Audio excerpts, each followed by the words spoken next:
Hi, I'm Philip from RunThinkShootLive.com. Welcome to the fourth tutoring session of the Level Design Academy. In the video that's about to come on, you're going to see Don teach me about functional architecture, which is clip brushes and brush entities.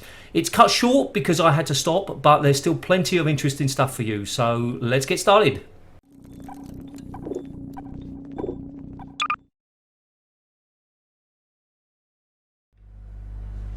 Welcome to Level Design Academy tutoring session 4, functional architecture, clip brushes and brush entity. I'm Philip, I'm learning, and I'm learning from Don. Hi Don. Hello, how's it going? Yeah, good, thanks. So, first thing I need to do is apologise for last practice session where I carved. I'm so bad. It's okay. I mean, it is good to learn by, learn under fire, learn by example, but I hope it at least, maybe drilled home the dangers of carving. Because as soon as you did it, right, you had an illegal brush, and that caused a problem compiling when you went to go to compile it. So Yeah, exactly. And it doesn't always cause problems like that, but personally, I do use carving, but I restrict it to simple brushes. Usually rectangles or maybe triangles, that type of thing, not 32-side cylinders. So. Yeah, okay, that was maybe a bit crazy, but it's one of those things that you really have to make the mistake before you. It's not that I didn't believe you, but I need to go through. Oh my God, this is an absolute pain in the neck. I'm never going to do this again because you just have to experience it sometimes, and I couldn't really think about what was the best way for me to do that. Obviously there are better ways, but at the time I was thinking, okay, well I'll just do it that way and I'll see what's left, and then I had to do all of the things at the bottom, and okay, so we're never doing that again. I mean, to be honest, the best way to do that, which is sort of you're making like a concave curved sign, sort of did in the at least basically I showed, I think, in the last lesson in texturing. Correct. Yep.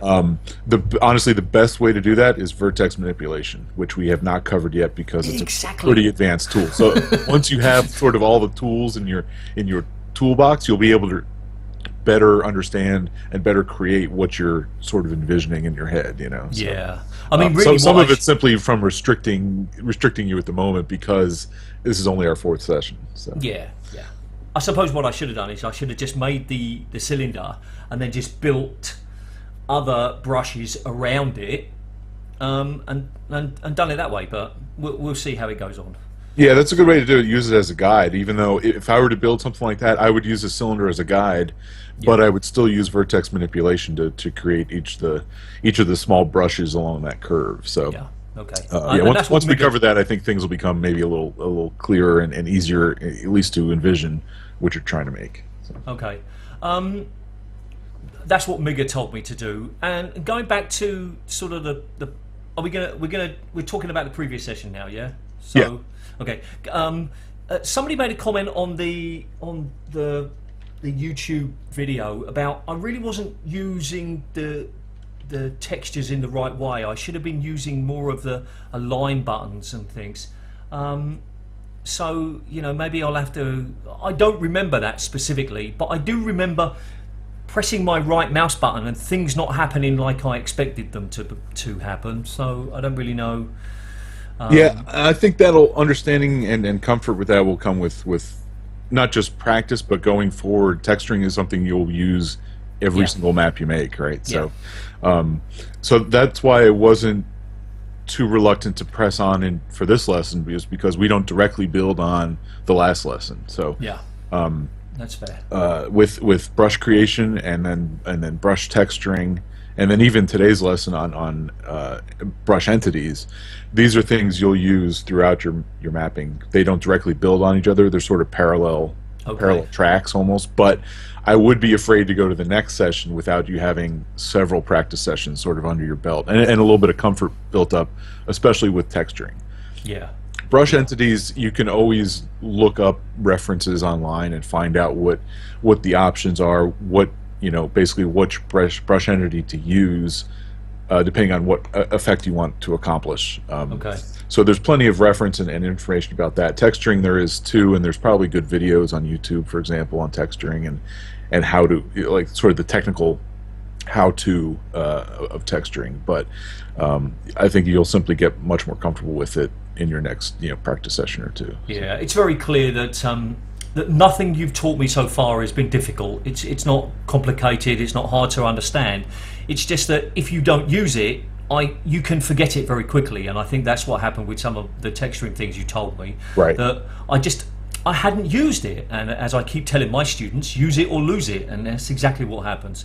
So I've really got to make an effort to say, okay, I'm going to get 10 or 15 minutes minimum every day, just to begin to feel comfortable with using everything. Otherwise, it's easy to forget these things.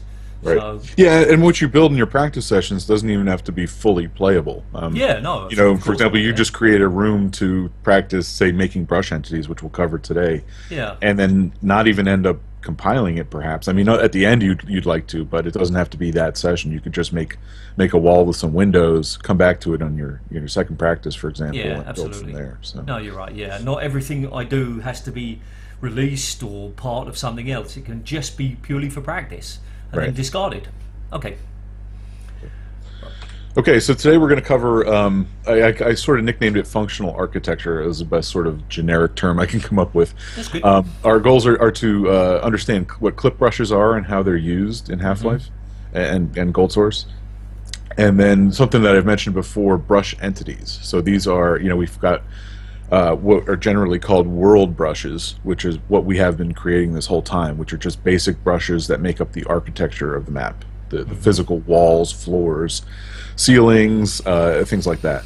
And then we have entities, which are the ones we've done so far have all been point entities. In other words, you place a light, or you place a player start, or a weapon, or a monster, or ammo, that type of thing. And they all show up as sort of this colored block in Hammer.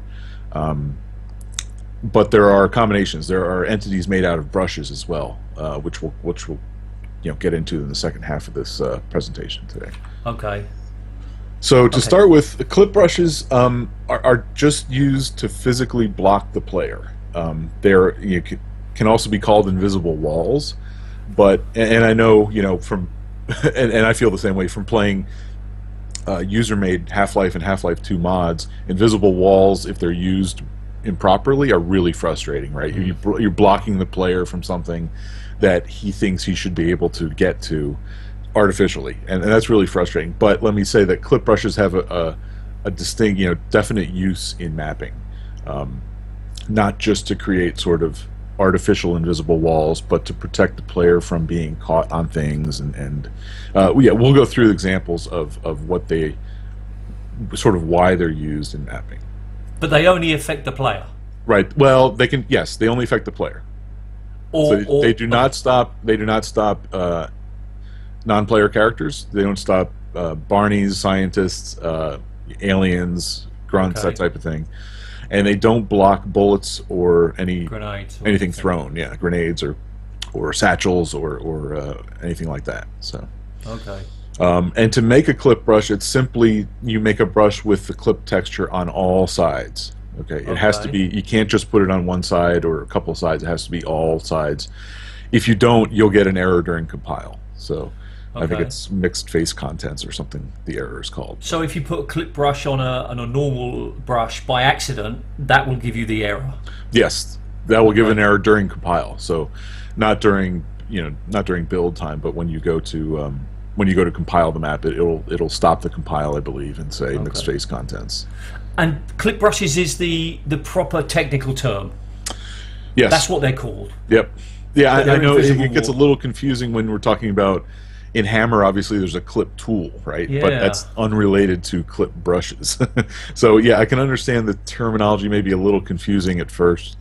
I think it'll become natural as you go forward, but yeah, clip doesn't stand for anything. I mean, I can see that it's in capitals here. It's not like it doesn't stand for anything. No, maybe we can come up with a clever acronym, but it doesn't. It simply comes from the terminology of the BSP style of map. In that, if you clip the player, it means you block the play. You block the player. So I don't know what the term originates from, but all right, okay. Yeah, I can't offer an excuse for it. It's the way it is. Okay. So. Clever something inhibits player. We need the L now. Go, yeah. Clever layout inhibits player. Okay, yeah. Better trademark that. So, yeah. Right. Right. So our main uses are to block the player from getting somewhere they shouldn't. You know, these can obviously clip brushes can be abused too, like I said, creating artificial walls that the player thinks they should be able to get past. Okay. So one of the main uses is to combine them with what's called a func illusionary. That is a brush-based entity, and so that illustrates. Number 2 is illustrated sort of in the lower right picture there. You see the fence. The fence itself is illusionary, which means that players can pass through it, or anything can pass through it. But you don't want that, right? Basically you want to be able to shoot through that fence, but you don't want players to be able to pass through that fence. So you have to combine that func illusionary with a clip brush. Okay. So in Hammer, it's sort of 2 things overlaid on top of each other. One, you've got the brush with the fence texture on it set to be a brush entity, an illusionary. And then you've got a clip brush in the exact same place, simply to block the player, because obviously he can't walk through the fence. But you want to be able to shoot through the fence, for example. So you've got 2 things happening there. Right. And there's no way that those 2 things can be made into one. No, they have to be separate. Not if you want to be able to shoot through that. Yeah, that's the key, right? There are other brush entities you could place there to get the fence looking just like that, but you wouldn't be able to shoot through that. So maybe you'd want that for some fencing or some like grading, maybe a grate that you're walking along, catwalk, for example, that you want to see through like that, which is called what I call a masked texture. And you'll see why. It's sort of in Photoshop, it sort of has blue where the transparent section would be. Okay. You can basically make that a non-illusionary brush, so you can see through it, but not shoot through it. Okay. So in that case, you would not need a clip brush to go with it. All right. But to accomplish this dual effect, yeah, you have to combine 2 things. So, okay. One of the other uses is, of course, to smooth out odd architecture or rough architecture that the player could get stuck on. Like an example I grabbed from Opposing Force in the lower right there. Yeah. This isn't the best example, because ultimately that you can't get through that exit door anyway. That's always locked in the map. But you can. I was going for the example of sort of like piled up furniture or some type of some oddly shaped barricade, rocks, for example. If there were a number of rocks there, you know how the player can sometimes get stuck. Absolutely. If they're trying to jump, you're a fan of just sort of trying to jump out of the map, right? So, yeah, exactly. How many times have you gotten stuck, right? So, yeah, plenty. Clip brushes, can help prevent that. I'm not saying one big clip brush in front of all that. You still may want the player to jump up, and get to somewhere, or be able to see from somewhere, but to smooth out some of the rougher edges where the player could possibly get stuck is a really good use of clip brushes. Okay, so it wouldn't just be one wall, even if it was a diagonal. You might put 2 or 3 different angles in there, so I could start to walk up that upside down table, but I couldn't get very far. Right, and you certainly, the ideal thing is you would prevent the player from getting back here, like behind it, and possibly being permanently stuck. Or you might put a triangular one under this sort of table on its side, just to prevent the player from getting in this area, where they may also get permanently stuck. So I mean, Half-Life isn't the best. GoldSource Engine is not the best at letting the player always move. Right, you can easily get stuck on odd architecture or slanted walls, that type of thing. So. Okay.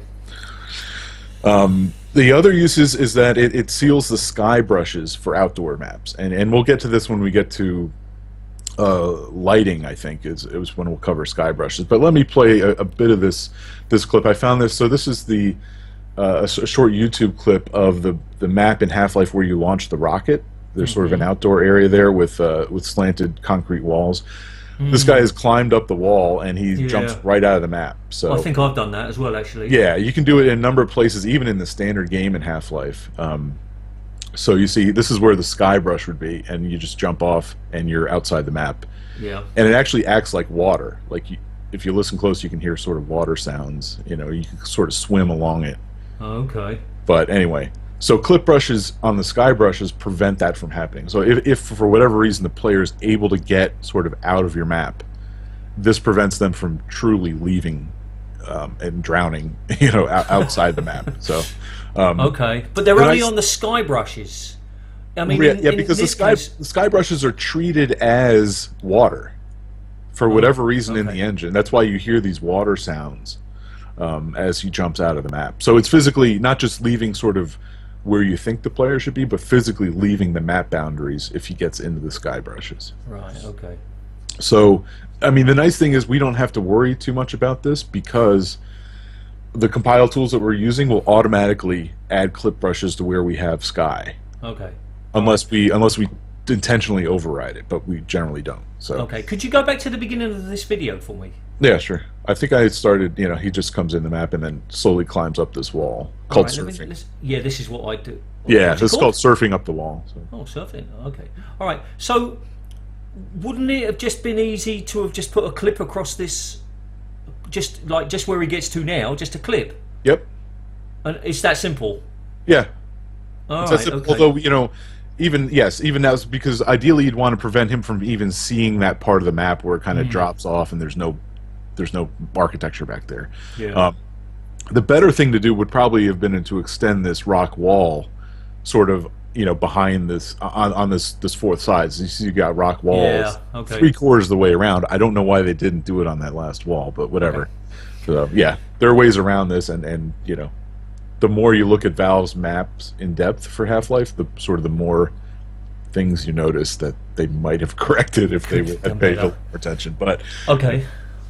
And the last use of clip brushes is something we don't have to worry about yet. But if you have a humongous open map with tons of volume, not just like linear area, but sort of the ceiling is way up high, or you have the sky brush way up, you have skyscrapers in your map, that type of thing. You can run into problems during compile because the game only has a certain amount of what they call clip nodes available, and that really is sort of volumetric space in the map. So, for example, if you drew a map the entire size of the Hammer grid, which we were talking about a few sessions ago, and tried to compile it, you would run into a problem because the number of clip nodes, which is related to the amount of open volume in your map, is too much. So, clip brushes can help reduce that if you're sure that the player can never get to them. For example, if we had skyscrapers in our map, we might have to put a clip brush, I don't know, maybe 50 feet above the ground to the top of the map, because we know the player would never be able to get there, and it would prevent problems during compile. So in the case of the image that we see here from the video, you literally could put a clip brush just above the player's head, and to the top of the map, that would be one solid brush. Yep. And then that would reduce the amount of volume available for them, and it would look open, but technically it wouldn't be. Exactly. It would be invisible, and other things could pass through it, like this rocket, for example, that we know launches from the middle of the map here. Yeah. That is not affected by clip brushes at all. So yes, if this map had a problem, and I would bet on this map, the top of the sky, the sky brush is probably pretty high because you do want to allow that room for the rocket to launch. Okay. It's possible they did that in this map. I don't know. There's no way for us we can't decompile these ones easily? Yes. Yes, you can. I wouldn't say it's easy, but it doesn't come out quite right. It comes out often messed up. Yes, it's easy to check whether they had to use a clip brush or not. I actually suspect they didn't because, this map, you can see this entire map right here. In other words, the doors off to the right there, beneath the concrete walkway, that starts the next map, and then all we have is the little control room where we launch the rocket. So it's a pretty small map anyway. So. Exactly. So in terms of total volume of this map, it's probably not very much. This area in particular is big, but if it were part of a much more complex map, then certainly they'd probably have some problems here. Yeah. So. And that you don't really only know about that when you try a compile. I have never had to do that in my maps, but I haven't made any huge wide open maps in GoldSource. Okay. All right. Bollocks is asking if we use clip brushes to smooth out the stairs, and I think somebody mentioned that to me a couple of weeks back. Yeah, when I was making some stairs down. Yeah, did I not? Oh, maybe. I don't think I even mentioned that. No. Okay. I mean, you do talk Yeah, about that's sort of smooth out rough art. smoothing out, but I didn't yeah, put that example only because the only drawback with clip brushes on things like catwalks or stairs is that you have the default footstep sound on clip okay, brushes. For example, if you have a metal grating, that's if you ever notice the footstep sounds change in Half-Life depending on what you're walking on. yeah, Clearly, if you're walking through water, you hear the slosh, slosh, slosh. If you're walking on concrete, it sounds different than you're walking on metal. yes, So if you have a metal stairway, but you want to smooth that out, I would probably use a brush entity with the invisible metal texture rather than a clip brush, simply because the footstep sounds change. okay, Unfortunately, there's no way to set the footstep sounds directly on clip brushes. So right, okay. minor drawback, but if you're trying to polish your map and make it all feel right, maybe it's important in the end. Yeah. Going back to the part about the stairs, you did mention it at some point because you mentioned that it's often done in multiplayer maps Yeah. because the angle is easier for super jumping and stuff. Yeah, and for multiplayer maps, deathmatch especially, footsteps may not be that much of a worry because that's actually a server setting whether you have footstep sounds on or off. So they're not always on when you're playing Half-Life Deathmatch. No, but I'm thinking about not the sounds, but being able to jump. Yeah. No, right. What I'm saying is, so it sort of takes away that footstep consideration from even being there. So there's almost no drawback to putting clip brushes across the stairs in deathmatch because of the advantages of jumping and not slowing down the player, that type of thing. So. All right, and then the Mighty Atom has got something here that I'm trying to listen to you and understand what you're saying and trying to read, and that didn't work out too well. Can you see what he's saying here? Is this something that we talked about with the fence already, though? Yeah, we'll get to that. Yeah, Okay. he's jumping ahead a little bit, but yeah, one of our first exercises will be creating an illusionary brush like we had with the fence with a clip brush. Okay. So, yeah, it's a good point, but yeah, don't jump. Not yet. I'm not that intelligent. Don't think we're going to get so that far. clip brushes, yeah, there's no distinct exercise for clip brushes because they're simply, to create them is trivial, right? There's just a brush with the clip on all sides, and we'll actually do that, I think, in exercise 2 or 3 here. So. Okay. So brush entities, yeah. So brush entities have some special property, or they can be they have some interaction with the player. Okay. So what I mean by special property is these examples. They can move. Anything moving that's brush based has to be a brush entity. Mm-hmm. It has to be a door or a train, a funk train, or pushable like a crate, for example. And we'll go through a number of examples at the end on moving brush entities, at least the simple ones to get you started. Other brush entities, anything that can be used, like a button, or interacted with, like the health and HEV chargers, for example. Breakable crates is another one. Those all have to be brush entities. Okay. Anything with a special visual property, which includes like what I call the masked textures, like this grate on the right in the floor, where you can kind of see through the blank areas to the hallway underneath. The fence we saw in one of the first pictures, that's a masked texture. Railings, that type of thing. When you say mask, does that have a special meaning in this context? It means it's visible through it, or does it mean something else? That's what I mean. Yeah, I mean when you see the texture that, for example, this what I have pointed out as the funk wall on this slide, with the grating in the floor.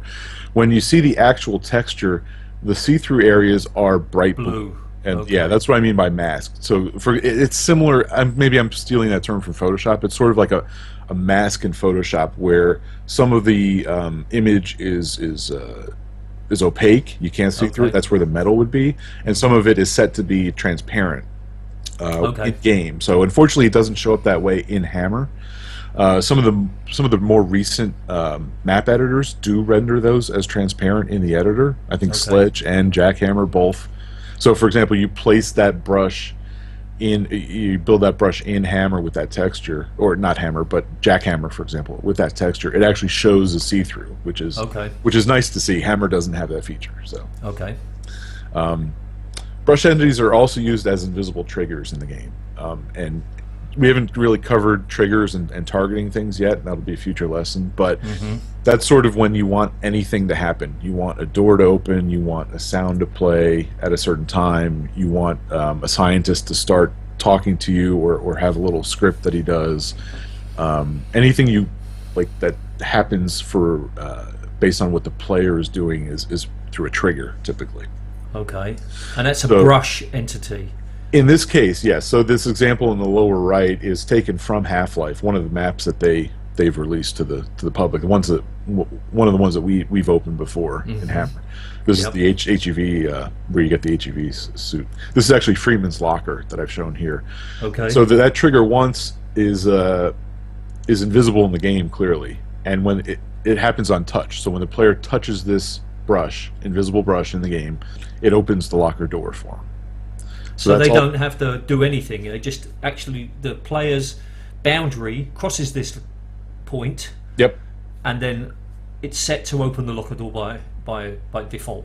Exactly. Yeah. The target of what's called the target of this trigger once brush is whatever the locker door name is, and then that simply opens it, and I think it forces it to stay open. Okay. So this is not. Yeah. I mean, just for reference, this really isn't necessary for a door. Okay. A funk door you can just walk into. If it's not doesn't have a name, you can just walk into it and it'll open automatically, and you can set it to stay open. So it's interesting that they actually chose to use a trigger for this door. There's nothing wrong with it, but it can be even simpler than this. So. Okay. All right. And also the last use for funk wall, and we'll get into that much later, is for map optimization. Funk walls and illusionaries are rendered a little differently than world brushes, and they can be used to cut down sort of the number of polygons or the number of faces rendered at any given point in Half-Life. I just wanted to introduce that. We don't need to delve into it now. That'll come much later. So. But don't clip brushes also work to map optimization as well, by limiting the amount of area that the player can get to? Yeah, they reduce the number of clip nodes. I would say that's pretty far down on the list of optimization. So the clip nodes don't affect anything visually. Okay. Right, they only affect what happens at compile time. Whereas the rendering visually of all the faces that the engine can see can affect frame rate directly. Right. So this is a little different. I just want to introduce this concept. Okay. You may run across it if you're doing research and reading about people turning things into funk walls or funk illusionary that you think, why would they do that? It may be for optimization. So. Okay.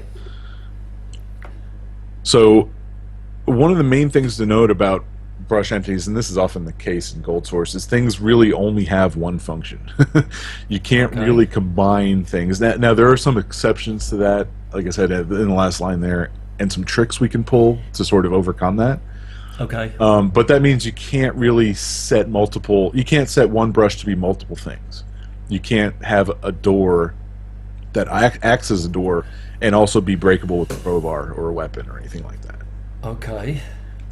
So as we go through this list of entities, you sort of have to maybe pick and choose, and once you understand how they're used, your selection may be, maybe I don't know, better, but you may better understand what entity fits what you want to accomplish in your map. So some of them are very straightforward, like a button. Although there are tricks you can pull with buttons. But my second example is you can't have a button that moves with an elevator. So typically an elevator would be, say, a funk train. But the button has to be a funk button. Funk buttons can't move except the movement of the actual push that you give it. So I don't have an example queued up for this, but if you picture an elevator going between two floors. Yeah. The actual funk button cannot travel with the elevator between two floors. You would have to have separate button at floor 1 and a button at floor 2. That's kind of like invisible.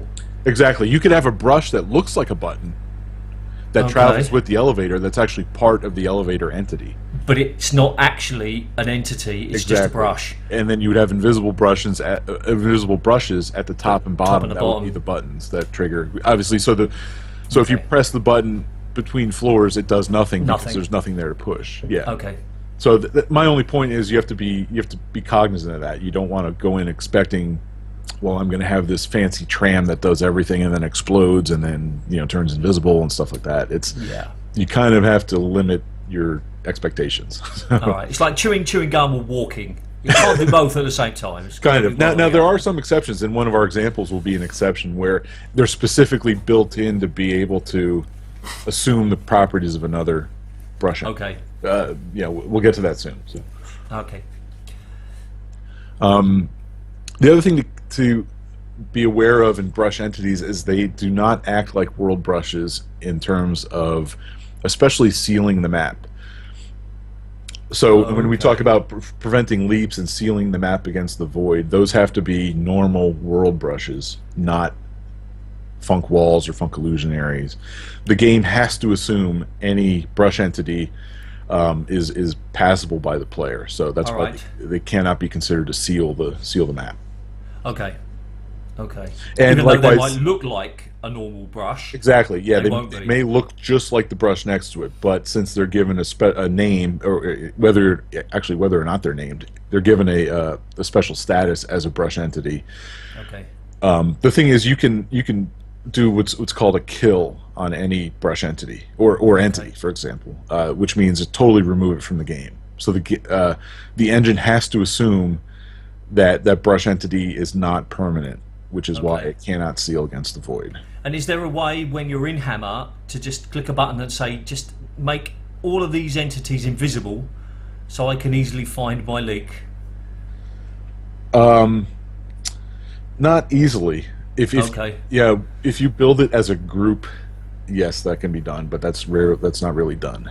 Yeah. It's not automatic. Yeah. So. That's a shame that you just can't say, okay, I want to see entities, I want to see brush entities, I want to see, if you had just had like a visible list. I mean, okay, all right, easy for me to sit here and say. It's not common, unless you make a mistake. It's not common to have built a wall like on the exterior that's an entity.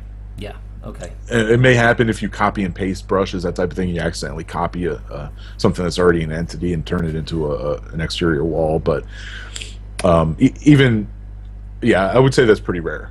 Okay. So we're going to start covering and do some exercises on sort of artificial division here. I've started with brushes that don't move.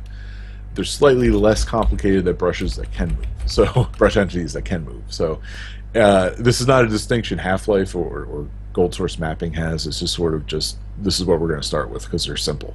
Okay. All right. And I've picked a couple of example pictures from We've Got Hostiles chapter in Half-Life there. Okay. Showing which is which. So again, on the Funk Breakable is the first one we'll cover. These are simply anything destroyable. It can be crates, like we have the example shown here. It can be some of the chapters have overhead beams that kind of crumble, and as you walk by, those are breakable. Can fences be breakable? Can you break fences? Yeah. I mean, not in Half-Life. I don't think there are any, but certainly in mods, yes. Sort of vent covers that you have to crowbar. Those are breakable. Okay. Yeah. The let's see what other examples. Any sort of stones that crumble from above. Oh, you remember when in surface tension you have to call in the airstrike and destroy some walls in front of you and destroy some barriers so you can kind of walk across. Those are also breakable. So okay. So maybe I'm jumping ahead here, but what's the difference between a funk illusionary and a funk wall? Because didn't the fence in a few slides back, wasn't that a funk wall? No, that was illusionary. So the main difference between them is illusionary is passable by the player. They can walk right through funk illusionary, which is sometimes advantageous. Yeah, but I mean the player can't walk through the. Oh, I see. Okay. Not through the fence, right? That's why we combine it with a clip brush. Okay. In this case, if you hadn't put a clip brush in there, I would be able to walk through that. Right. Yeah. So I really should relabel that. That's funk illusionary with clip brush, right? Okay. Because I tried to show in that picture there's a turret beyond the fence that's shooting you through the fence. Okay. And you can shoot right back to it, right back at it through the fence, but you obviously can't walk through the fence. So yes, that's a funk illusionary combined with a clip brush. If that were a funk wall, you would not be able to shoot through it, and neither would the turret. But I'd be able to see through it. You'd be able to see through it. It would look just like this in game, but okay. You wouldn't be able to shoot through it. So okay. And you use funk wall for just things that you never want to shoot through, because is it more efficient in that way? No, efficiency doesn't really matter, but if you have something that's a masked texture like this, if you have a fence, or you want something see-through like the glass in the bottom picture there, that has to be an entity. Otherwise, you cannot make it transparent. No, I understand. But what I mean is, if there wasn't a turret behind this fence, would you have made it a funk wall? Probably not. Yeah, if there were no chance of anything shooting through there, or aliens. In this chapter, it's a different example, right? Because you've got turrets, you've got grunts, and you've got aliens teleporting in. I think in a later example, it's okay to make things funk wall if you're sure you never have the opportunity to shoot through it. If it should be shoot throughable, if that's a word. You understand what I'm doing? I do. I think in the next couple of pages we'll have an example of that, where, like the railing, for example, at the very beginning of Half-Life, as you get off the tram, that you've got a catwalk there, you've got railings on the side, but since that's well before you get any weapons, there's no chance, and there's no enemies around. There's no chance of you ever shooting through those railings. That's a funk wall. Those can be funk walls. Yeah. All right. And funk walls don't need a clip brush. Correct. They automatically clip. All right. Okay. Okay. I'm there now. Okay. It took a while, but I'm there. Yeah. No, I think as we go through this and you build a map of your own with these entities, the distinction will become clear. I'm not sure funk wall is the best name for it. It may be surface would have been maybe. Yeah, some kind of more clever name than that. So funk obviously stands for function. Function, yeah. Yeah, and the other examples at the bottom we won't cover today, but the recharge and health charger are very simple. You can actually see a funk recharge there in the lower left. Yeah. Health charger. Not there's a recharge right next to it in the game, and then funk button is a little more complex because that gets into triggering and targeting things, and we'll get into that in a future lesson. So. Okay, just very quickly. I know you said we're not going to do it, but if I wanted to put a charger in my map, I would have to build a brush, but could it just be completely a brush entity, or would I have to build a brush and then put a brush entity inside it? And the brush entity would be the charging thing. No, it would just be a single brush, and you turn that into a funk recharge or a funk health charger. Yeah. So I put a normal world brush, and then I convert it to an entity. Right. And we're about to do that, I think, in exercise 1. So yeah. All right. So this is I'll show you how to tie something to an entity. Okay. So these are the basic steps. What I would advise is maybe you flip to hammer as soon as we go over these basic steps, or keep this open as reference, and we'll go through the steps together. So we're going to create a new room with just some basics. We'll put a player start, a light, and I would say throw a crowbar in there because we want to be able to break the crate that we build. Okay. We'll build a crate, and then there's two ways to tie it to an entity. You can right-click it, which is shown in the right picture there, and then tie to entity is, say, 3/4 of the way down. Mm-hmm. As soon as you press that, or you press this to entity button, which is this block, this move selected to world to entity, that lives on the right side of Hammer's interface there. Okay. Always. You hit to entity and it does the exact same thing as right-click tie to entity. It brings up the entity properties box, and from there we'll select a drop down and select what type of entity this is supposed to be. So that's what we'll do. The first thing, we're going to make a breakable crate. But we need a room to test it out in. So that's why I advise, we'll build a small room with player start, crowbar, and a light for light. But other than that, you can make it as fancy or simple as you want. Control T. What's Control T? I don't know what Control T is. Okay. All right then. So, is there a reason that I can't use the stuff that I'm building, my big room? No, that's fine. Yeah, that's okay. I mean, except to practice quickly making a room, but yeah. Okay, yeah, no, I mean, if you want me to sort of do, okay, I'm just sort of in the habit of doing everything in my little. Yeah, that's okay. my Although work. keep in mind, the more you build on that map, the longer it's going to take to compile too. All right, I okay, mean, it's probably not too bad now, but it may get to the point soon where we're waiting 30 seconds for it to compile, something like that. So. all right. So I'm still completely uncomfortable with uh,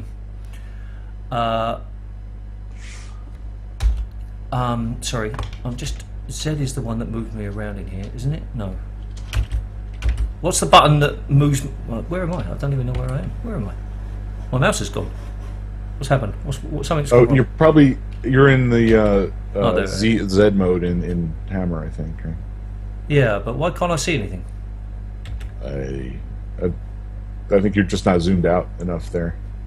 Wow, geez, Louise, how big is that I've just made that in? I can't tell. 750 wide. Yeah, that's pretty big, but that's fine. Okay, oh, it's because it's solid. All right, okay. All right, so I then want to select it.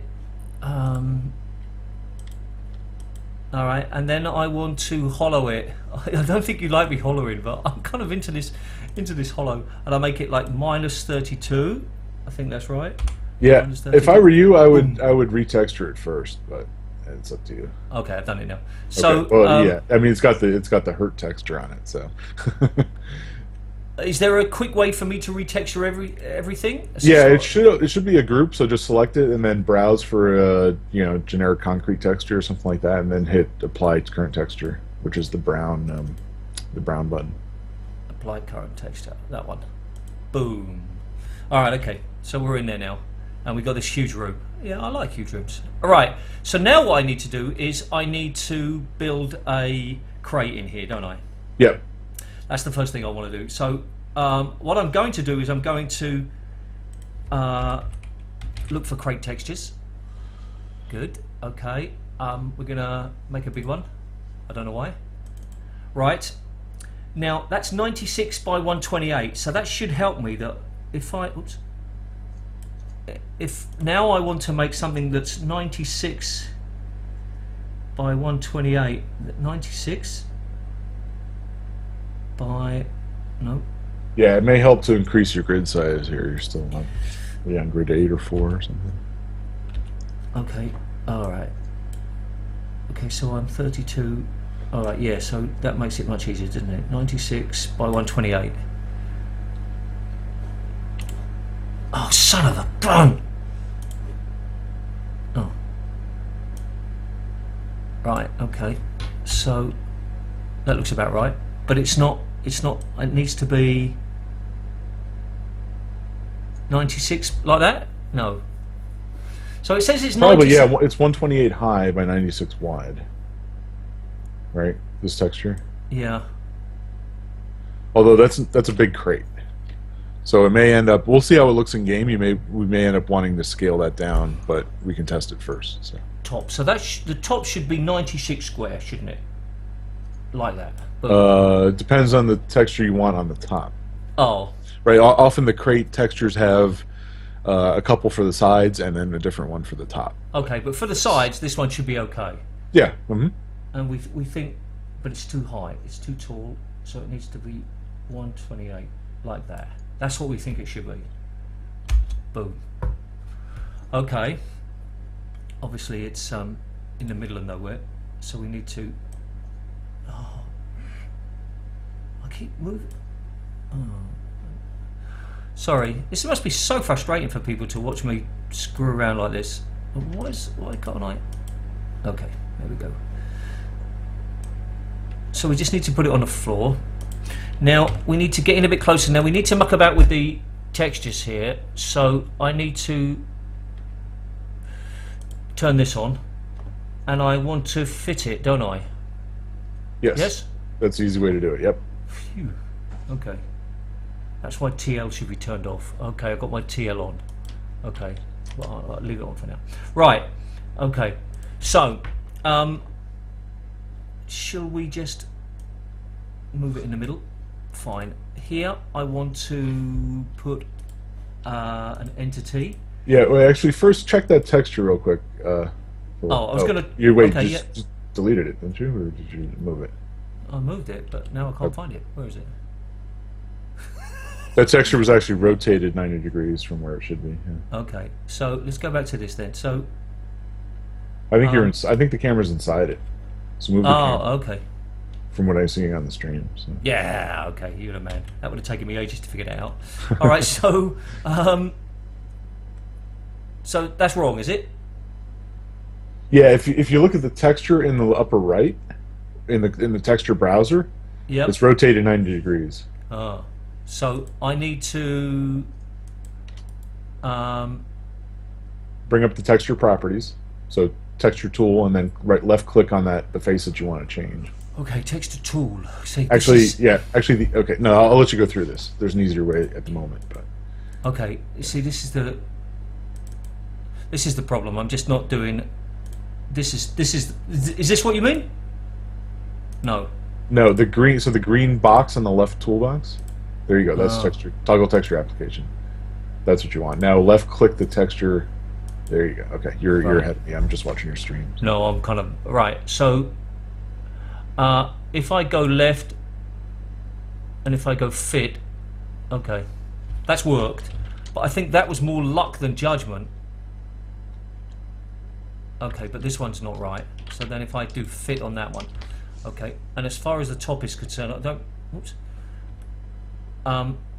Before I do that, I maybe want to change the top. I want to change it for this one, I suppose. Yeah, there should be a 96 by 96 square texture that is in that set. Yeah. Yep. And then one of the apply current text. Oh, I need to select it like that. But that doesn't look right, does it? Or... It looks like at the moment it's offset, so you'll need to fit that as well. Okay. Back to the texture tool, select it, fit, and boom. That should be fine. All right. Okay. Now, will I worry about the bottom texture? If it's never going to be off the floor, no, I wouldn't bother. Although I do see you've got a misaligned texture facing the camera at the moment. So. Yeah, something went wrong with that when I. Oh, you did do the bottom texture. Okay. Yeah, you can. Yeah, it doesn't hurt. Well, I mean, a little bit. It hurts a little bit. I mean, if you really would need to optimize things, we could remove that bottom surface of the crate by putting a null texture on it, but that's we're not gonna. Right. So that's good then. We're quite happy with that now. Yes. Yeah, it looks pretty good. Yep. Right. So now the way I to need do it, a we'll player select start. it. Oh well, no, okay. I need a player start, don't I? Yeah. Well, it's also just a world brush at the moment, so we haven't actually turned it into an entity yet. No. But so yeah, go ahead and put a player start and a crowbar and a suit if you want. No, what was HEV suit. So. Was it Shift Q? Yeah, Shift Q was the thing. Right. So here we go. Entities, object. Is there a quick way of? No, there's not. Okay. Usually, when you start out a question like that for Hammer, the answer is going to be no. Okay. Yeah. All right. Just for future reference. For future reference. Yeah. Don't even think that I could do something as simple as that. Right. So that's my player start. I think. No. Yeah. It looks like he's halfway in the floor though, so you'll need to move him up. Yeah. I'll move him up. Otherwise, you'll be stuck in the floor when you spawn. Yep. Gotcha. And then I need to put a crowbar here. Yep, that'll be weapon crowbar, weapon underscore crowbar. Okay, so that's all the way down the bottom. Weapon underscore. We're streaming. Plus, this will be on YouTube later too. So. Yep. Right. Okay. So then I put that there. Boom. And put that somewhere below or near the player. And then we'll need a light too, at least one. Okay, I just need to. It's not. How can I select it? There it is. It's sort of. It looks like it's on the floor, but. That's fine. It doesn't hurt to move it up a hair too. Like it'll fall to the floor if it's. Okay, and then last thing we need a light, which was what was it? It was like.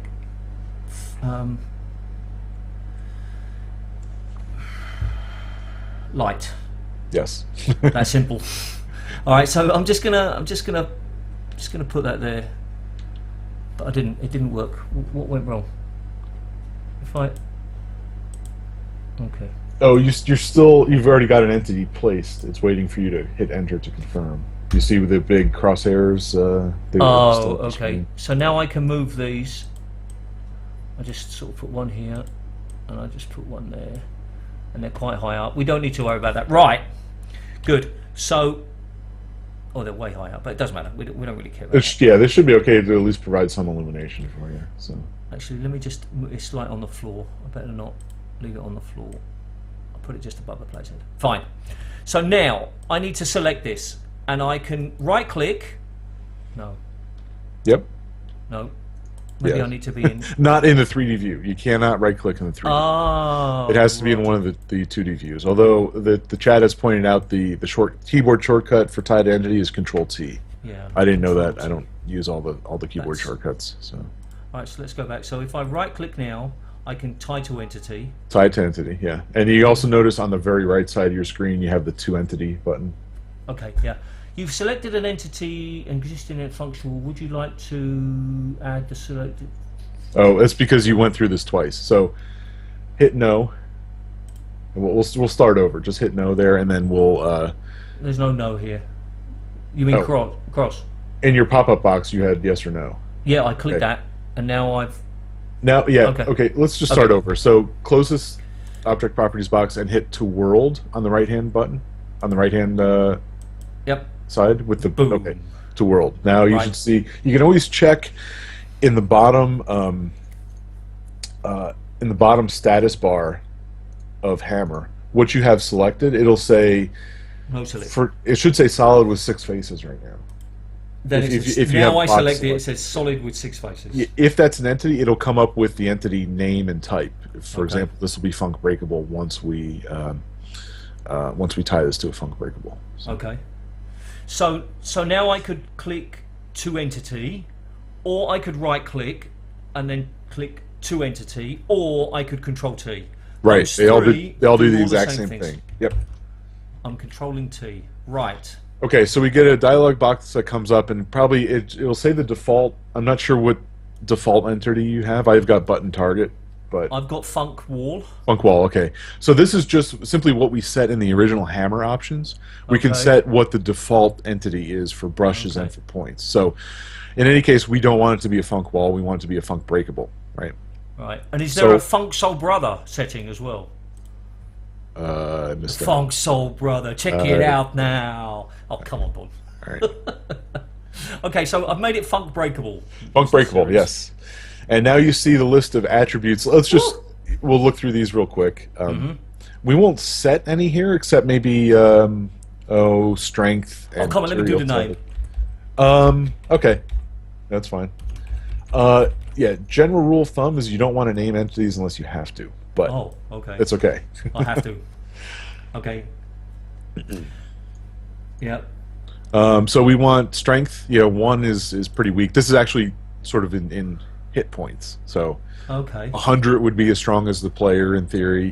Maybe a good strength is probably like something like 20 or maybe for a big crate like this, maybe 30, something like that. You want a few crowbar hits to take this down generally. So, but that's up to you. If you really want it to disappear, like when I played Azure Sheep last week, I almost thanked the mapper for making all the crates break with 1 crowbar hit, because otherwise that would have taken me another hour just to break all the crates. 1 is 1 hit. Not number of hits, it's number of hit points. Okay. So, for example, I think the crowbar does, back me up guys, is it 10 points per hit? Okay. So 20 would be, say, 2 hits, 30 would be about 3 hits with the crowbar. So you can kind of get, and it may... Sometimes you want to break instantly on crowbar. Sometimes you want it to break. It has to be really hard to break through, that type of thing. But all right, so I'll put 20. 20 is good. So 20 is good. Okay. Material type, mine it defaults to glass. Yeah. And what this sets is the sound of the hit. So as you're hitting it with the crowbar, we want it to sound like wood, obviously. So we'll set it to wood. I think that's probably it for what we want to set in terms of the attributes. The other thing we should look at is the flags tab. So There's every entity, point entity or brush entity, has these attributes that you can set, these properties, as well as flags, which are just okay. checkboxes. Just before we move on to flags, there's nothing for me to click here. It's saved automatically, is it? Right. Yeah. As we close the dialog box, It'll be saved. Yeah. Okay, so I can click onto flags, and I've got 4 options here.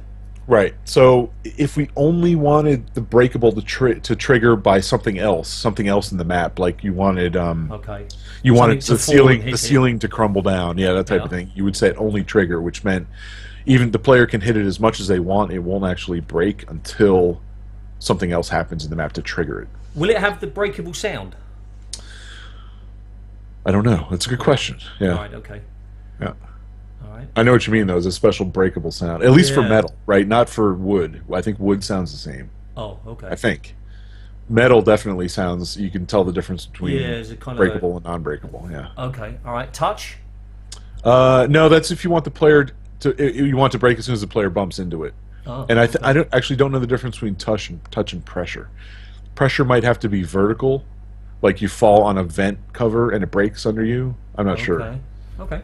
I rarely use either of those, but it would come down to experimentation. If you really wanted it to be a vent that broke under somebody, I would suspect you check pressure, but it might have to be touch. So, Okay. And then instant crowbar. yeah, which is as the first swing it breaks. Which maybe that's what you want. Like I said, I was thankful that the mappers in Azure Sheep did that, because it would have taken hours to break all the crates in that map. Okay, I'll leave it unchecked for now because I want to check this. I don't think we want to check anything at the moment. So okay. In those flags, I just want to point out the flags, because some entities have no flags, some have 20 almost that you need to consider. So Okay. maybe not 20, but probably 8 or 10. So that should be it. We can close that box. And now, if we click on it, it'll say Funk Breakable at the bottom, or if you've given it a name. Oh yeah, baby! I got Funk Soul Brother, and then it's Funk Breakable. Okay. Okay. So now we should be ready to compile the map. So save it, give it a name, and go ahead and compile. All right.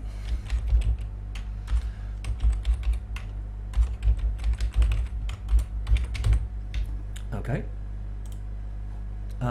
So I save it, I export it to a map, and then I need to compile it. All right.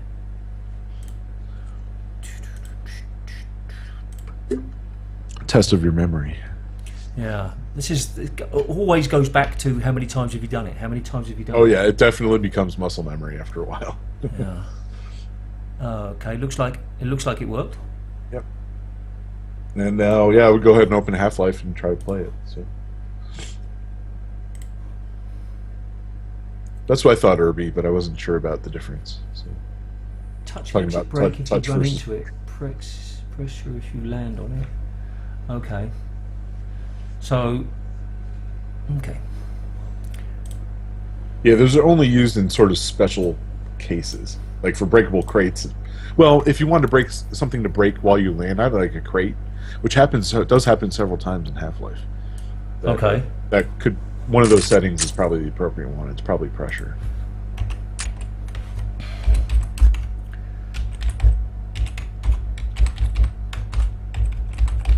Yeah, or touch could be like glass that you bump into to break. I think that also happens a couple times in Half-Life. All right. So here we go. So we got the room we just built, huge horrible looking room, got the crowbar, boom, and then I got my floating crate. So crate's not quite on the floor, is it? Yeah, no. Okay. So One. In the case some entities float to the floor, entities that are affected by gravity, especially the only one I'm thinking of is pushable. Okay. That'll actually gravity affects it. So there you go, and we get nice wood jibs as you break it. So yeah. Okay. That's it. You made your first brush entity. Woohoo! Congratulations. So the reason I thought it was on the floor was because of this blue line here, but of course, yeah, now it would probably help to ungroup your outer brushes there. Okay. That way you can see, if you click on the floor, only the floor gets highlighted, so you can clearly see what the boundary is. Yeah. Okay.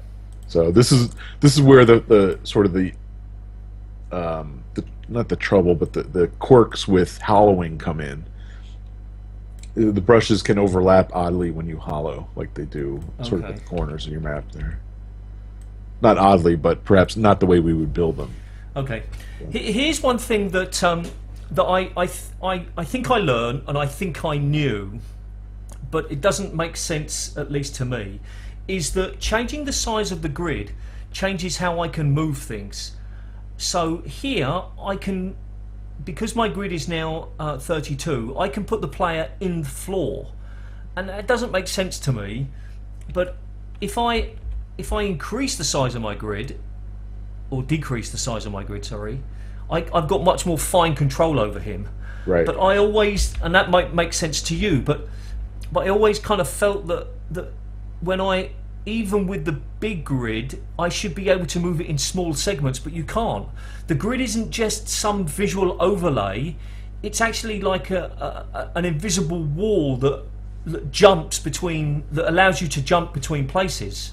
Yeah, that's because we have snap to grid on, and that's in my. I always leave that on. So I'm not going to say it's a hard and fast rule to always keep that on, but that's why you see at the larger grid settings you can only, move it a certain, a minimum of a certain amount, whatever your grid size is. Yeah. It only moves 32 units, for example, so it moves in chunks. But think about it, when building brushes, you often want that. So you can easily line up all the brushes with one grid line if you're building a wall and you're building a bunch of things on that wall. Right, if they moved one unit at a time or sort of independently of the grid, it's much harder to line things up. Yeah. Like that. So yes, point entities behave the same way. The square brackets, left and right, yeah, that's what increase and decrease the grid, so that's a nice keyboard shortcut. Yeah, maybe this is why it's nice. Yeah, when I build general architecture, I leave it on big. As soon as I go to entity work, I move the grid down to like 8 or something like that. Hold Alt while it moves, doesn't... okay, yeah. So if I were to just jump up to yes, 128... you can do that. I would be careful with that, though. Yeah. With point entities, no problem. With brushes, not recommended. That's okay. It was much more of a conceptual idea that I thought up until this point that it was really just visual, but it's not, because if it is connected to snap to grid, how things move, they move based on the grid size. And okay, it might seem like really obvious now, but it sort of makes sense for changing grid size based on what you want to kind of do. Yeah, I've always lived with snap to grid on, so it's sort of instinct or inherent in in my mapping. So. And of course, another thing that is maybe just so natural for you is that it depends on how close you are when you're scrolling and coming out. So I wasn't understanding why when I was clicking the thing, the square brackets, why it was small on one and big on the other. But that's because I'm not in the same amount of zoom. So it would actually be quite nice if there was a setting for each one. There is a global setting you can set to whether the grid lines disappear or not. Okay. So yeah, there's a hide grid smaller. So one of the checkboxes in the options is hide grid smaller than 4 pixels, and I think that's what you're hitting when you have 1 or 2 views that are zoomed out, and the grid looks different than the zoomed-in view that you're currently working on. Yeah. So you can uncheck that, and if that's the way you want to work, that's no problem. I mean, this is all. A lot of these interface options are user preference, and we just went through the common ones that I changed. But there's nothing to say that it doesn't work better for you if you tinker with them. So. All right. Okay. That's beginning to make more sense now. Okay. So number 1 done. Back to you. Okay. Yeah. Sure. We'll go to I think a quick intro to Funk Wall and then exercise 2 right away. So we were successful. Congratulations. Made your first brush entity. Okay. So the Funk Wall, like I said, uses are sort of unbreakable glass is one example. Masked objects like this goes back to what we were talking about in terms of what can be a funk wall versus a funk illusionary. This is a picture from Night Watch, but I think it's from the intro, and it looks a lot like the intro to Half-Life, of course, when you're walking into the first section of anomalous materials, and Barney's opening the door for you. Since you have no weapons at that point, there are no enemies in this section. There's no reason to have that railing on the side of this walkway be able to shoot through it. Okay. So that's probably a funk wall. That's one brush on the left, one brush on the right. Okay. They're just tied to funk wall and set to the right properties, so they show up like they do. So, another possible use and common use of funk wall, although that's somewhat changed with our compile tools. The compile tools have given us actually another option, is on small, detailed, complex objects, things like even like chairs or monitors on a desk, or coffee mugs, that type of thing, that are made out of brushes, are often turned into funk walls simply for not convenience, but a little bit of optimization. Okay. They don't chop up the other brushes, and we'll get to that in a couple lessons. Whereas if they were world brushes, just left to normal brushes, they can chop up other brushes, which increases the number of polygons that the engine has to render at any given point. Sorry, when you say chop up the other brushes, what does that mean? It's the way the engine decides how to render things. Okay. Yeah, I don't have. It's almost as if Okay. you were to carve. You know how if you carve a block in another block, you end up with sort of long slices through the original wall that run the length of the wall, essentially, at least in a couple directions, in one direction. Yeah. It's almost the same, the way the engine works behind the scenes to render things to the player as we're watching the game. You can't really see that. There are a couple of like debugging settings that you can set on the game to kind of visualize that, but the game is sliced up in order to render it properly visually to the playing. Chopping up means it simply has to render more polygons, more faces than it otherwise would have to. So funk wall or other entities prevent that from happening, and this is sort of digging down deep down in the bag of tricks to optimize things. So it's not something to sweat about now, certainly. I sort of maybe the last 10% of my map do I care about this, when it gets down to detailing and maybe optimizing things. Okay. All right. So back to Hammer for you. We're going to actually make 4 windows, and we'll set them to slightly different settings just to give you a visual idea of what these look like in game. Okay. So the first thing is you can use the same room if you want. We're going to build a wall, and we're going to build 4 windows, which will be our funk walls. They again have to be entities because they're going to be partially transparent. So the wall itself, the sort of the concrete that you see there, that's all world brushes. There's no reason to make that funk wall, since those have no special properties, right? They don't move, they're not see-through, all this other stuff. The windows will have to be because they're transparent. Okay. So most of this is world brushes, and then we'll make say 4 funk walls. Like I said, give them slightly different properties to make them look differently. Okay. All right, so back to Hammer with you. Okay. Okay, so we're not saving that. We're not worried about that. Okay, so we're going to have a new one.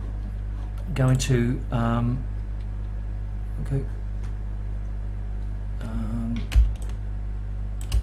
to make a floor. Now this is, how high is this?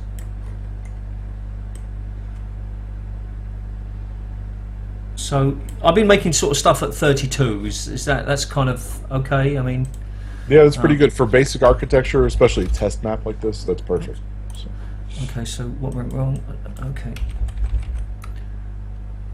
All right, so we'll just stick one of those in. We'll make it.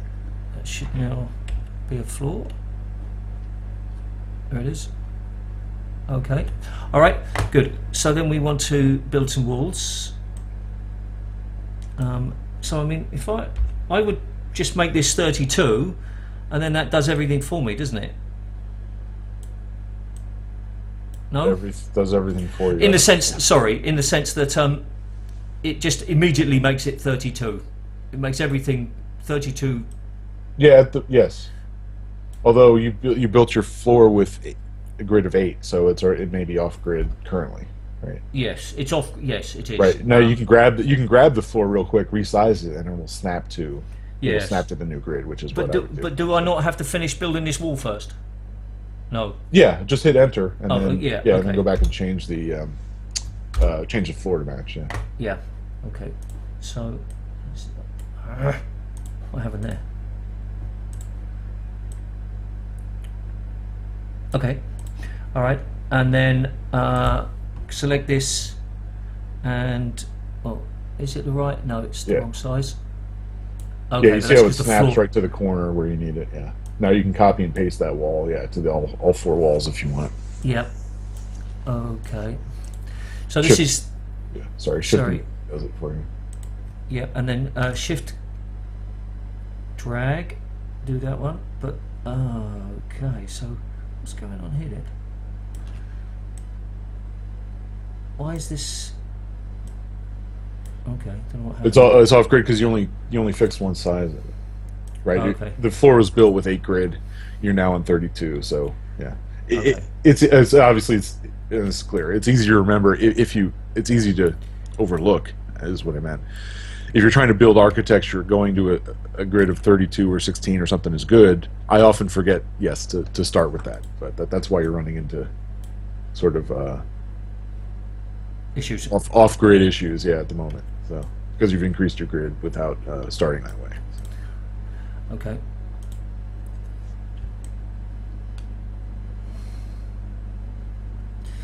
Okay, yeah, so kind of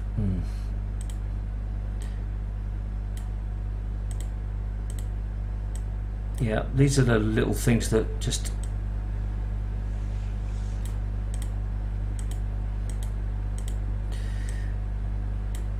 Yeah, you may find it easier to select things in the 3D view. I noticed you struggling a little bit with selecting the right thing in the 2D. Yeah, but I'm not sure what I'm selecting anyway. Okay, there we go. Okay, all right. So we've got a room now. Okay, we've got shitty textures. So I want to just change those textures. Yeah, you might want to. Yeah, I'm not sure the ceiling is flush. Fixed. Okay, I'll do that in a sec. I'll just change this for a wall. Oh, you can always use dev textures here if you want to. So. Okay, I'll keep pressing enter, so that's what sort of does. Why am I not getting enough walls? Alright, doesn't matter. And then I apply the text. No, what went wrong there? I apply the current text. Oh, so what went wrong there? So why didn't my wall get selected? Okay, now it did. Yeah, but now there's nothing flipping. I haven't selected anything. Yeah. So you can always go, in the texture tool. You can always go to the drop-down box. So if you have the texture application selected as the current texture, even if that's blank, there's a drop-down box with recently selected textures there. Current texture. So if you select a wall or a texture for a wall and then you do something else quick, it'll reset that. But it'll show up in the recent texture list. Okay, so this was a mistake choosing this one because it's just obviously this room is just way too big, isn't it? It's pretty big, yeah, but it's not that bad. Yeah. Okay, so let's not worry about that. It just repeats a couple times. No worries. Yeah, it's just a test map. So. Yeah. Okay. All right. So now what I want to do is I want to build something in the middle, I suppose. Right, yeah, we want an interior wall for this because, like I said, the funk wall does not seal against the void, so we can't choose one of your existing walls and just cut windows into it. So. Yeah. So make it big enough. You might want to make it lengthwise. We want 4 windows in this. Yeah, I was going to sort of. What I wanted to do was I wanted to put it so that I can walk around it and see it from both sides. Right. Right. Now. Do I want to make like the wall and then cut things out of it, or do I want to make different sections of it? That's only something you can answer. I mean, okay. Do you want to? Yes, you can carve if you like. If not, you can build. What I did to build this is I built sort of one section. So I built a side wall window, and then sort of what the wall that goes on top and bottom of the window.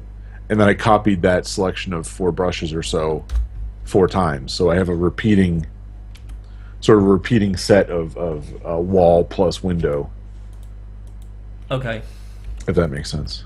It does. Okay. So I'm going to select this. I'm going to make it a bit smaller. Oh. Yeah, you want how high is that wall in the middle? Can you click on it once? Yeah, it's 96 high. Okay. That's yeah. good. That's good. Okay. Yeah. Yep. You may go a little higher. May go like 128, but that's fine. Okay. So now what I'm going to do is I'm just going to copy it up here like that. Yep. That was my plan. And then my plan also was to... There you go. That's pretty good. Yep. Now you build intermediate walls and windows. Yeah. Just do that.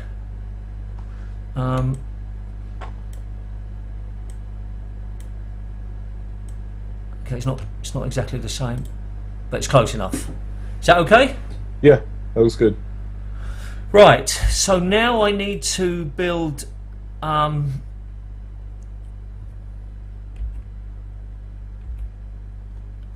Okay, so if I build something here, when I build the glass, I mean, how thick should the glass be? I would. It's up to you. I would generally make it thinner than the wall. You know, so mine is. I think my wall is 16 thick. I built the glass 8 thick, which is actually pretty thick. Maybe 4, something like that. Some of it depends on whether you're going to be able to see it from both sides or not. In this case, we will. So maybe thinner is better because, you know, how often do you see 8-inch thick glass, right? So, Okay, I mean, it's not exact 8-inch, but you know, it may be a little chunkier than it needs to be. So, okay. yeah, Irby says his rule is 1 unit for glass, which is fine. You know, it kind of depends on whether the player is really going to get a sense of the depth of the glass. If these are skylights up high, it almost doesn't matter how thick they are. You know, if the player's never going to see them up close. Okay, so I've made it 2 just for. Yeah, that's fine. Yes. So what I would do is create 1, and then we will copy and we'll turn that into an entity, and then we'll copy and paste that since that saves some steps in the long run. Sure, but I need to select a texture for it first, don't I? Yes, there are some good, or yeah, not good. I've come to hate the Half-Life glass textures, but just type in glass in the filter box, and you'll see a number of different ones. Okay. Now they may look kind of ugly, but you got to remember these will be mostly transparent when we go into the game. So right. Okay. So I've got my glass in now. You want me to just copy that across? No, I would say just make 1 at the moment. Then we'll make that an entity, and then we will copy it. Right. So we'll be copying entities. We won't have to tie the other 2 to entities separately. It's not a big deal. It saves a little bit of time. Okay. Since we don't have to I've done it, but of course I've realised that my windows aren't exactly all the same size, so we're gonna have to resize it afterwards. That's okay. Anyway, so I've selected it now. I click to entity. On the class. Do I want to make it a funk wall? Yes. Yes, we want this to be unbreakable glass. So now we could, if we made this a funk breakable, we could give it the exact same properties, and it would be smashable with the crowbar or a weapon or whatever. But in this case, we want it to be bulletproof glass, essentially. Yeah. Okay. All right. So that's done. Yep. So our special properties, I had it on the slide, and we can refer back to it in a bit. Since we want this to be see-through, or partially see-through, we need to set the render mode to texture. Render mode to texture. Yeah, there should be a drop down there. Done. Texture, and then the FX amount determines how opaque it is or how transparent it is. On the other hand, okay. So the range is actually, I think it's 0 to 255. My little box says 1 to 255. So the higher it is, the more opaque it is. So 255 will be, I think 255 is still a little bit see-through, but barely. So I think a good maybe starting one for quite an opaque window is, say, 200. Okay. And then that should be it. Notice there's only 1 flag in the flags tab. That's for deathmatch. In deathmatch. Okay. Yeah, you don't care about that. So funk walls are not very fancy. You can't do much with them. Okay. Right. In other words, they can't move, they can't be broken, they can't be all these other things that it's basically they just kind of sit there, which is fine. That's what we want for this. Okay. And then we'll close the box. Sorry, I was just following what Irby was saying, just out of curiosity. Okay, so I'll set that to, what's it, 200. Okay, yep. He was talking about that you can set it as an unbreakable glass in the Funk Breakable That's class yeah. info. Why would they? I don't even know why they would have that setting. Why would it? Yeah, right. That makes no sense to me. But so now I just close this box.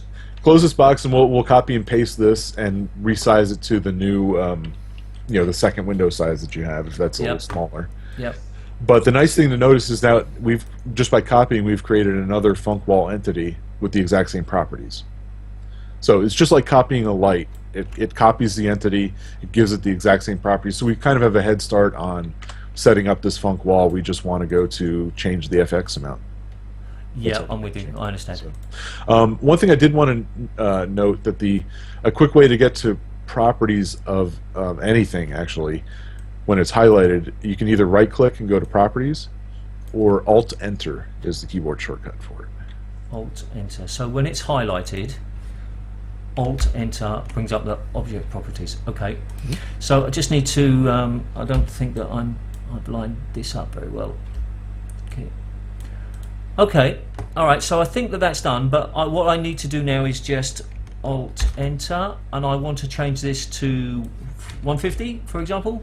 I would go even lower. If you got 3 windows, I would change the middle one to something like 125 or something mid-range, like middle of the. So our range is 0 to 255, so say 128 or 120 or somewhere in that range. And then the last one we'll set really low. We'll set it to like 50 or I don't know, something 50, mostly transparent, which is my preference because I don't really like any of the textures, the glass textures in Half-Life, is to set them almost completely transparent, so you can still tell there's glass there. Okay. But it's not that weird diagonal, sort of highlighted and dark, sort of alternating dark and light patches. They're not very visible when the more transparent it is, clearly. Okay. I'm just sticking in a light because. We want a light, don't we? Yep. Just okay. Yep. And then I'll copy that across to the other side. Boom. And then I need to put a player start in. It's info, isn't it? Info player start. Good. Stick him here. Select him. I think that we should probably move him. Okay, we're not going to worry about which way he's facing. Okay, so now I can just save this, yes? Yep. Export to a map.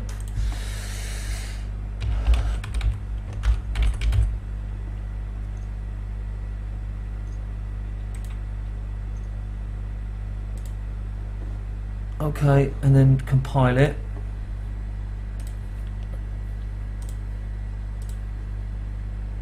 Oh, but I didn't do the. Yeah, you said that my ceiling wasn't quite right, but it seemed to be okay. Yeah, I thought it might have actually have leaked, but okay, you're okay. I must have been lucky. Yeah, I must have been lucky. All right, so then we just play it.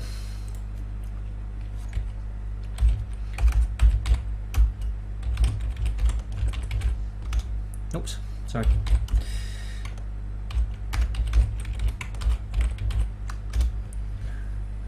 Okay, so, all right, here we go.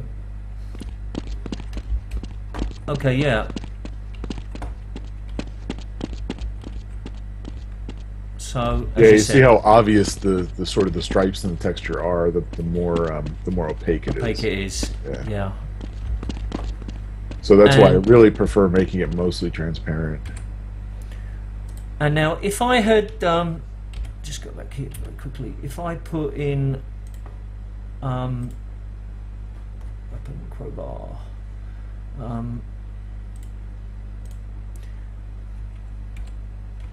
okay.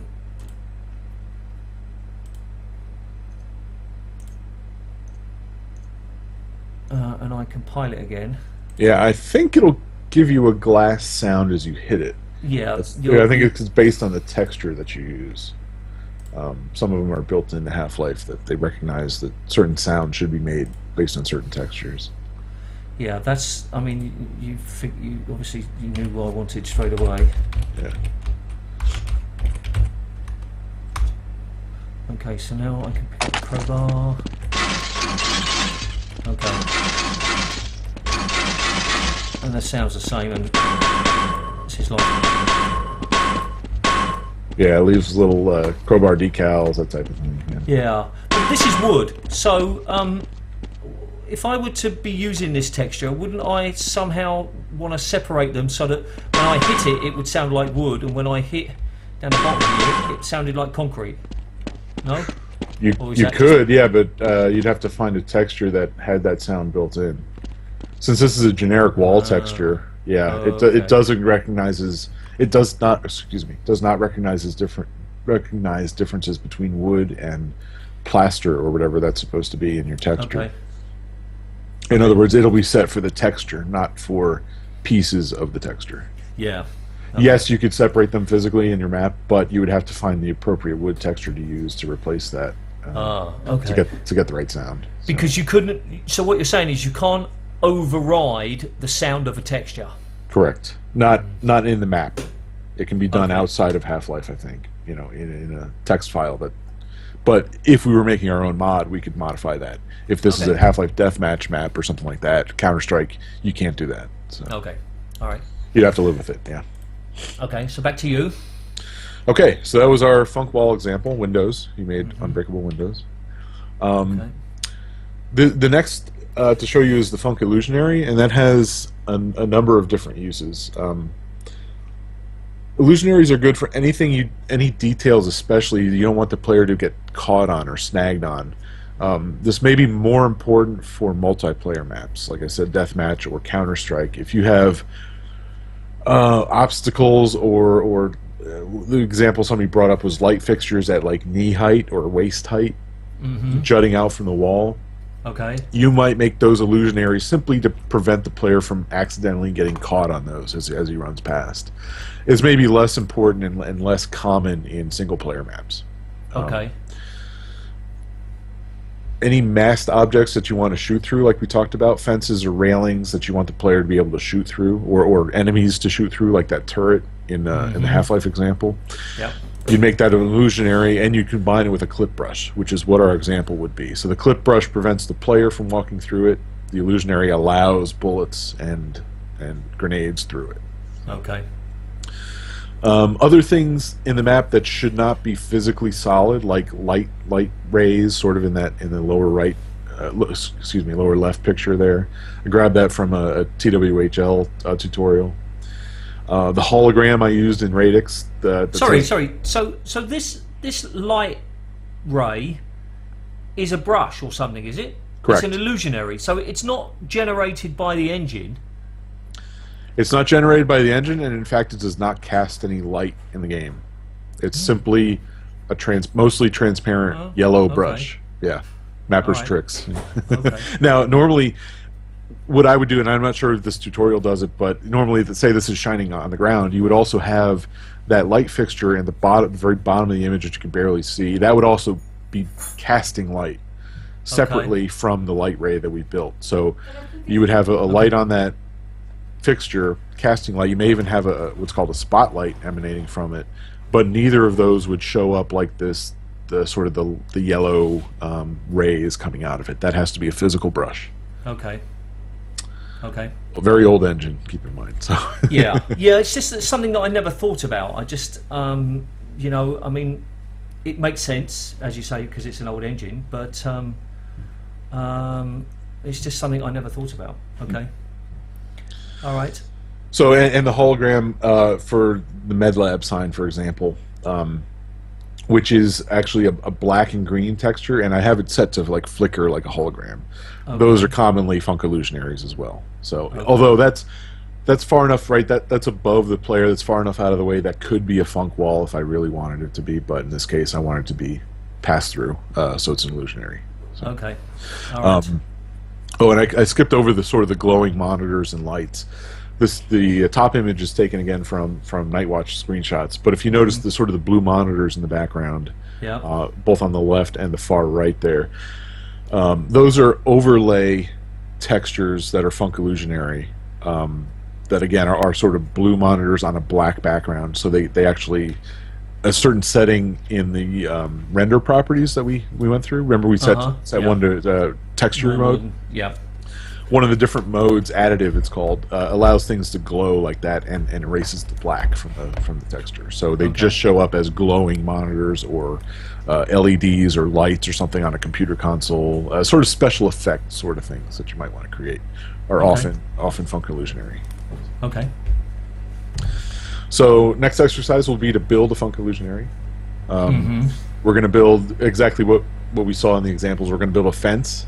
That first we'll compile just to make it illusionary and you can walk through it, and then we'll add a clip brush on top of it to create the effect that we want, which means we can shoot through it but not walk through it. Okay.